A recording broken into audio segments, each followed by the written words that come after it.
si vous voulez, nous on a combien de doigts une main? 5. Le cheval, il en a combien de doigts? Un seul. Donc il marche, un doigt. voilà, il marche sur un doigt, on va dire. Il galope sur un doigt. Non, parce qu'en fait, le sabot, c'est une sorte de... Et ben voilà, très très bien, ce que je voulais vous faire dire. En fait, le sabot, c'est l'équivalent de notre ongle, du pouce. Donc, si on ne lui met pas de fer, le sabot, il s'use. Pour que le sabot ne soit pas trop vite abîmé, on leur met un fer. Donc, avant tout, c'est pas tant un forgeron qui travaille ici, mais un maréchal ferrant. Et le jour où la vapeur commence à être inventée, l'électricité, ben on a de moins en moins eu besoin des chevaux. Et à la place, par exemple, dans les champs, on a vu des tracteurs, etc., etc. Et du coup, le maréchal ferrant, il a eu de moins en moins de chevaux à ferrer. C'est pour ça qu'il y a un... Alors, il n'a pas fermé, justement, il a trouvé une autre idée. Il s'est dit, bah, puisque j'ai moins en moins de chevaux, puisque le dernier cheval à avoir été ferré ici, c'était en 1965. En fait, puisqu'il avait tout ce qu'il fallait pour forger, en fait, le fer c'est un métal, hein, et donc il s'est mis à fabriquer des outils. Il fabriquait déjà ses propres outils pour ferrer les chevaux. Il s'est mis en fabriquant pour les paysans qui lui demandaient. Alors, il faut savoir, le forgeron, il mettait un petit peu, ou le maréchal ferrant à l'époque, il mettait un peu de paille, hop, et ça enflammait, et ça faisait énormément de fumée. Il fallait savoir que le métier de forgeron, c'était très difficile parce que c'était pénible. Les chevaux, les pattes des chevaux, c'est lourd. C'est dans le noir, effectivement. Il y a de la fumée. Regardez ce tuyau. Il envoie de l'air, et il y a une chaîne qui tient ce tuyau. Et en fait, il avait voilà, une poignée. Alors, c'est pas ici, mais enfin bref, il y avait une poignée et il pouvait actionner quelque chose qui est au-dessus et qui donnait de l'air par ce tuyau. Qu'est-ce qu'il y a au-dessus? Une cheminée. Alors, là, il y a la cheminée, mais au-dessus du plafond. Ah, il y a l'air de la... Qu'est-ce qui peut donner de l'air? Le vent. Alors, pas du vent, la fumée. Il tire sur une poignée et ça actionne quelque chose qui fait comme ça. Ah oui, un soufflet. Ah oui. Hein? Un soufflet. Très bien, regardez. Oh, le perceuse. Non, non, on peut pas dire Non. ça. Ça lui fait là.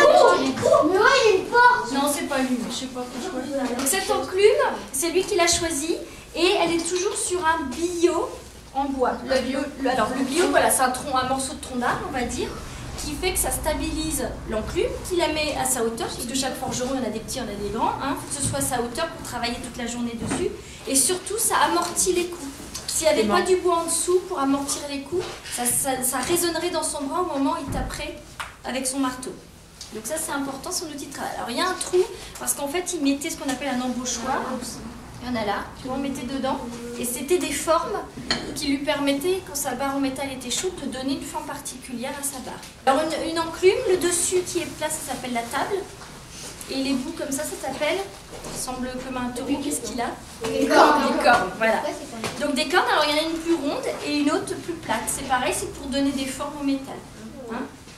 Parce que le but du forgeron, c'est de chauffer, comme sur la photo, une barre en métal pour la ramollir.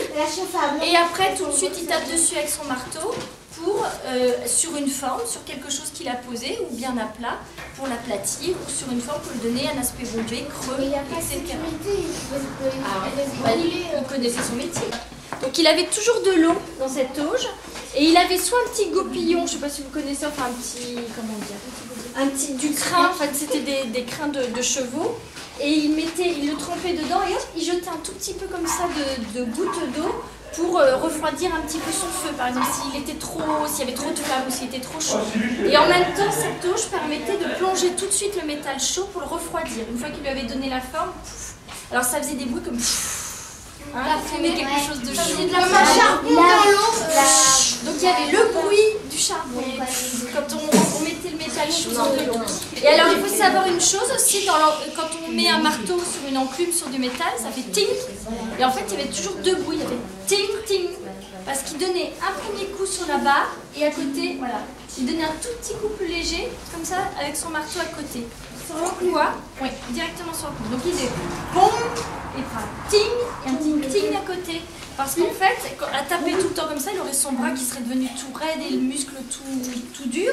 Donc il donnait un tout petit coup à côté, ça lui détendait un peu le bras et ça le faisait rebondir pour redonner de la force pour taper très fort sur sa barre en métal. Alors il y a plusieurs, ça s'appelle une perceuse à colonne ou à marteau-pilon. Il y a plusieurs mèches. Voilà, très bien, plusieurs mèches. Donc en fait, le forgeron était aidé dans son travail quand l'électricité a été inventée Parce que sa barre en métal, il la mettait là, vous voyez, ça se resserre avec la petite manivelle. Donc il n'y a plus besoin de personne pour la tenir, même lui, il la tient pas. Et après, il actionne les petites manivelles et la perceuse pouvait faire le trou en métal. Et Moll, il l'a mis ici parce que ça a la forme, justement, c'est une cintreuse. En fait, ça permettait de courber le métal pour qu'il s'adapte après à la roue. Donc le métal, quand il est chaud, il est un peu mou, il est dilaté, il est un peu plus grand. Hop, il le met, sa roue elle est à plat comme ça, il met le cercle autour et tout de suite après, il le trempe dans l'eau et en refroidissant, le métal il rétrécit et du coup il est très bien adapté à la roue. C'est pour ça qu'il est obligé de le faire quelques centimètres en moins. D'accord? Donc c'est ce qu'on avait expliqué tout à l'heure, c'était pour faire le cerclage des roues. Alors en fait, cette meule, elle servait à aiguiser, on va dire, les couteaux, les lames, etc. À les fabriquer et les aiguiser, c'est-à-dire les rendre plus tranchants. On voit une pierre. Alors c'est de la pierre. Alors il fallait vraiment mettre sur le côté.